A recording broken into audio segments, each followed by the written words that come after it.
most Americans picture their government, they imagine white marble columns, grand domes, and monumental steps. Across the country, courthouses look like Roman civic shrines. These choices are not accidental. American identity was imagined, and it was imagined through the lens of ancient Greece and Rome. The founders inherited not only political philosophy from classical antiquity, but also its architectural language. Marble, symmetry, pediments, domes. These forms communicate law, order, virtue, and permanence. But they also communicate lineage. If architecture shapes belonging, what does our architecture teach us about who counts as fully American? This conversation is guided by three central questions.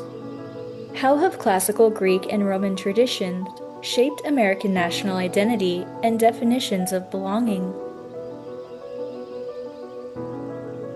How does the American two-party system affect immigration reform and humanitarian outcomes? And how does national identity include or exclude cultural groups through philosophy, religion, and law? Together, these questions connect architecture, ideology, and immigration into one larger inquiry: who gets to belong in the imagined American community? What do scholars tell us about American identity? American identity did not emerge naturally. It was constructed. Gordon Wood explains that the founders revived classical ideals of civic virtue rooted in Greece and Rome. Carl Richards shows they consciously modeled institutions on Roman republicanism. Benedict Anderson reminds us that nations are imagined communities built through shared symbols and repetition. Mary Beard demonstrates that Roman citizenship itself was strategic. Inclusion and exclusion were embedded within it. And Aristide Solberg argues that immigration policy has always functioned as a tool of nation building. American identity is inherited, symbolically imagined, structured around inclusion and exclusion, and legally enforced. Identity is built. Let's take a closer look at the monuments themselves and compare them to their ancient European counterparts.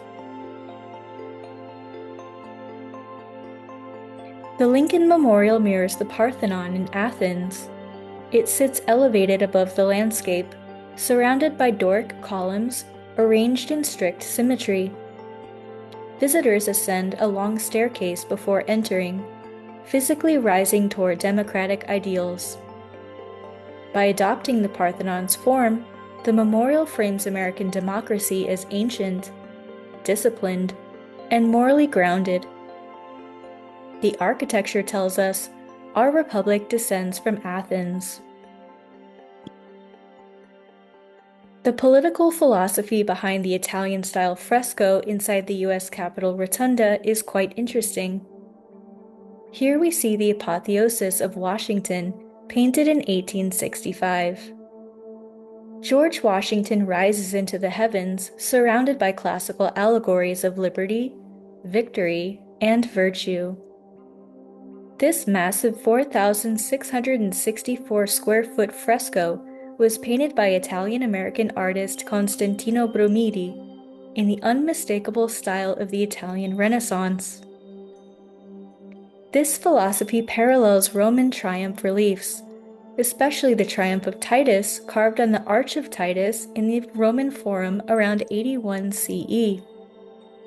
In that relief, pictured below, the Emperor Titus is elevated and glorified after conquest, surrounded by symbols of imperial power. Roman triumph imagery reinforced the idea that emperors were divinely favored, even semi-deified, and that Rome's authority was sanctioned by a higher order. In the Rotunda, Washington is similarly elevated. The message is unmistakable. American leadership is legitimate, virtuous, sacred, almost deified. By borrowing Rome's visual language of triumph, the United States inserts itself into a lineage of imperial permanence and civic authority. The U.S. Supreme Court resembles Roman temple architecture, particularly the Temple of Augustus and Livia, built in the late 1st century BCE. The temple symbolized Roman civic philosophy, sanctioned hierarchy, and imperial authority. Its elevated podium, Corinthian columns, and deep portico communicated permanence and the fusion of law and state power. By echoing this structure, the Supreme Court frames American law as timeless and rooted in Western legal tradition. Justice is elevated, literally and symbolically. The Statue of Liberty draws directly from Libertas, the Roman goddess of civic freedom. In ancient Rome, the goddess Libertas symbolized lawful freedom tied to citizenship and belonging within the state.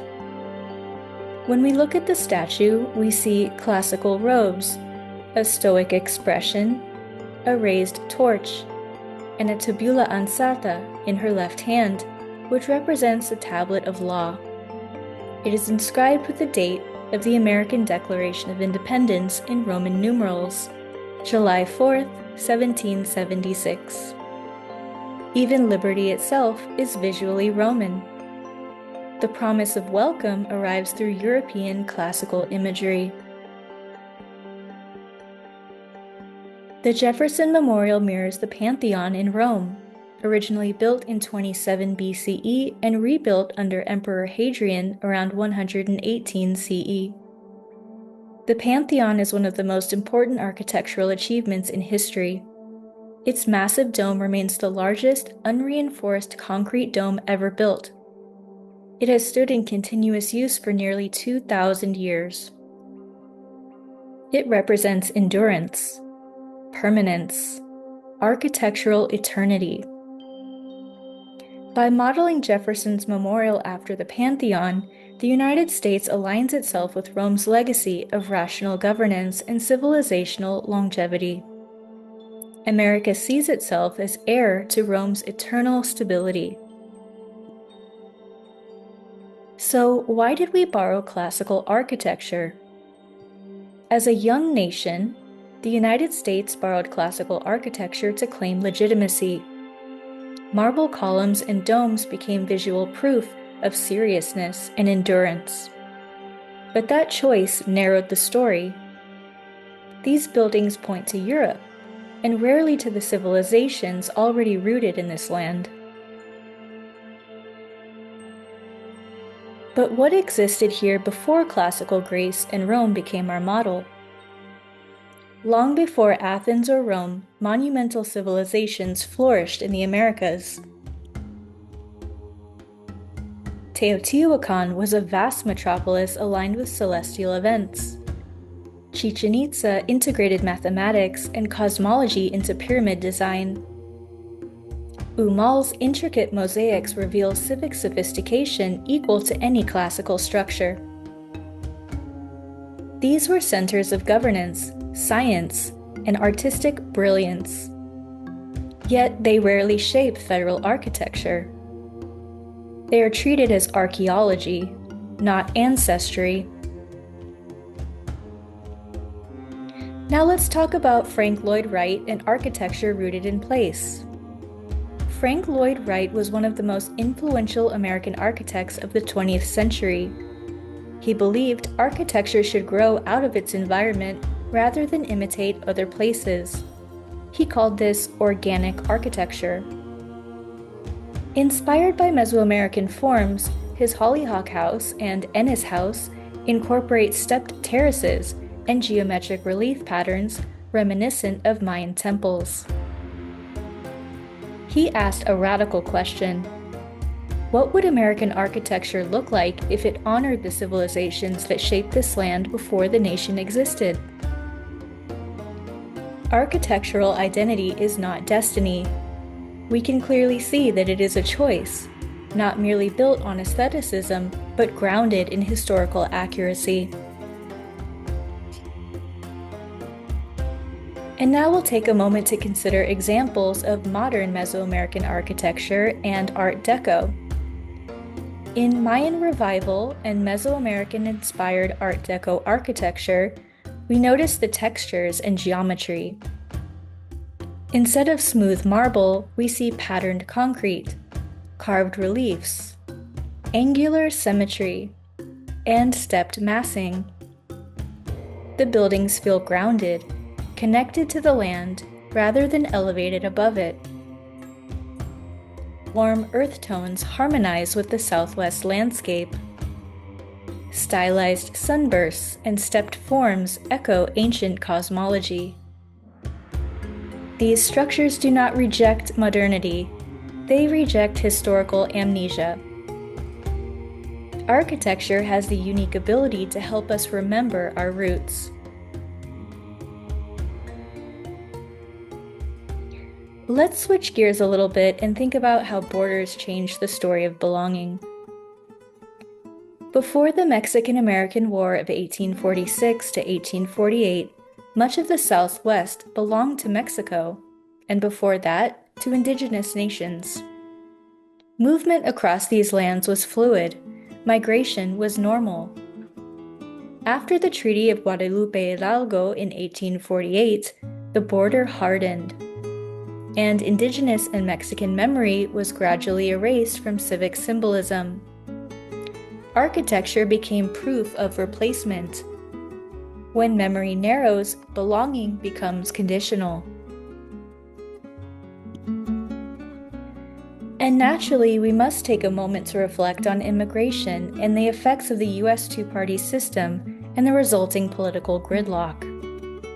Architecture celebrates liberty, but law determines who has access to it. Comprehensive immigration reform has not passed since 1986. There is no broad pathway to citizenship for millions of undocumented immigrants, many of whom arrived as children. Political polarization and the rigidity of the two-party system stall reform and create static within the community around compassion and belonging. Immigration becomes symbolic rather than structural. Outdated laws still persist, despite millions of Americans agreeing that something must be done. Political factions benefit from this gridlock, and millions of people remain vulnerable. The monuments we see give a promise of justice, but policy determines who receives this protection. So we must ask ourselves, what kind of a country do we want to live in? And more importantly, what kind of country do we want to build for our children? Because identity shapes policy. Memory shapes belonging. And art shapes consciousness. The buildings we construct do more than hold offices. They hold ideas. They hold power. They hold the story of who matters. If American identity was built in marble and modeled after empire, it can be rebuilt in justice, compassion, and historical intelligence. We do not have to erase the past. We can choose architecture that tells the full story of this land. We can choose language that honors complexity instead of fear. We can choose policies that reflect humanity instead of gridlock. The monuments we inherit whisper stories about who we've been, but the stories we choose to elevate will determine who we become. And the future of this country will not be decided by Western philosophy alone. It'll be decided by whether we are brave enough to expand the circle of belonging to everyone who is willing to work together harmoniously. Because America is not only what we borrowed or inherited from antiquity, it is what we are willing to imagine for our future and to build together.